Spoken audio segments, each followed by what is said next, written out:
Hello and welcome to the Bigfoot Files. This episode is on why shows like Finding Bigfoot will never find a Bigfoot.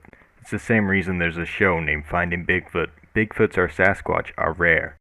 On the show, to attempt to catch Bigfoot on camera, they do these expeditions at night where they spend a few hours in the woods doing Bigfoot calls, tree knocks, whatever, thermal cameras. But of course this isn't going to work. You can't just spend 4 hours or whatever and expect to see a Bigfoot. It's really rare. And personally, I believe you have to get much further into the wilderness, really isolate yourself, which obviously for an entertainment show they can't do. This theory is supported by the survivor-man Les Stroud, who heard potential Bigfoot calls while deep in the Alaskan wilderness. The following audio is him telling his story. And craziest questions that I get asked is, what's the weirdest thing that I experience when I'm out there?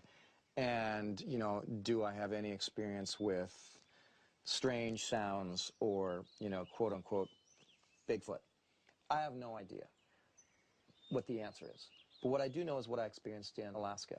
It was about day 3 or day 4, maybe day 5, and I was making a grass mat for my shelter. I wanted something to sleep on. And I was gathering the grass and filming it and stuff. And then if I remember correctly, I put the camera off to the side because, as it always happens when I'm out surviving and I'm filming for Survivor Man, there's a moment where I've captured the story of making the fire or building the shelter, and it's like, okay, now I have to just stop the filming and actually do it for a while. I have to actually build the shelter for a while without running the camera because I got to get it done, And this was one of those moments. Put the camera away or down and just thought, well, I got to start gathering some grass. I need a better bed. I started to gather the grass, and I heard something in the tree about 50 yards away, maybe less. And I stopped and I froze. And then all of a sudden I heard it, and I heard this sound. I'll just do it. It goes like this.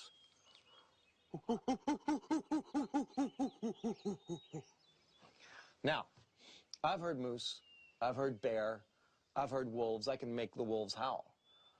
But I've never heard a sound like that before. I mean, it sounded exactly like a great ape. It didn't sound like anything North American, any animal that I've ever experienced, and I've experienced a lot of animals. And the thing was, it didn't just do it once, it did that 5 more times louder than I just did it. And I keep looking over at my camera thinking, if I could get over to my camera, now I'm frozen solid, thinking if I could get over to my camera and flip it on and even just get the audio would be something. But I waited this out, and the second I went over to try to reach for the camera to turn it on, bam, crash, smash, bam, crash. And this thing just, whatever it was, took off through the trees and was gone. Now I'm in the middle of Alaska, and I was freaked out for the rest of my time there. I have no idea what it was, but it wasn't a moose, and it wasn't a bear. So I really don't know. That's my story, and I'm sticking to it. That was actually his second experience. His first sighting came after living in the wild for a year. The following audio is him telling his story on the Joe Rogan Show.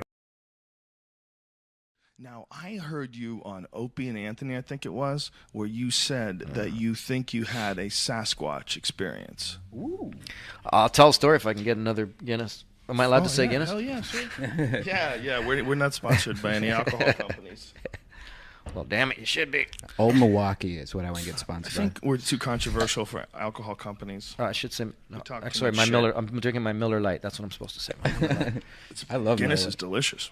So tasty. What were you asking me? Oh yeah, Bigfoot. Bigfoot, man. Yeah. You said that you had more than one. You had 2 Yeah. Sasquatch experiences. When my second wife and I were off living in the bush we lived in the bush for a year, and it was like 500 years ago. No metal, no matches, no plastic, no nylon. We were like just a couple of original traditional Aboriginals living out there, and I did a film about it and all that. And when we were out there was this moment where we're in I don't know where we were, but we were in like a little shelter. We're out by the river. And it's one of those quiet nights where you can hear everything. It's just nice and quiet. And I hear a large bipedal, so 2 feet, walking towards the tent. Now I know what a bear sounds like when I hear it. I know what a moose sounds like, and I know their feet might line up and all that sort of stuff. I know those sounds. And this was a very large, I would say it was like a very large man walking in the forest. Now that's, is that a big deal? Well, yeah, we were in the middle of nowhere. Like there was no roads for, 100 miles. So there should not be anybody walking. And it was walking, and it came closer and closer and closer. It was about 50 feet from the tent.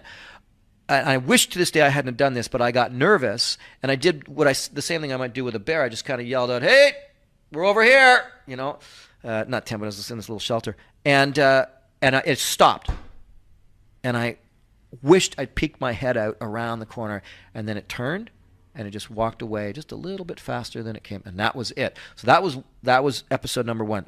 This is a man who spent most of his life in the wilderness, and he still only had 2 Bigfoot experiences. And this is why the Bigfoot entertainment shows, such as Finding Bigfoot, will most likely never actually find Bigfoot. Les Stroud is also in the middle of nowhere, unlike the Finding Bigfoot shows, which don't go deep into the wilderness, and they don't spend a great amount of time there. That's it for this episode of the Bigfoot Files. Please respect other people's opinions on Bigfoot in the comments section. Thank you for watching. Goodbye.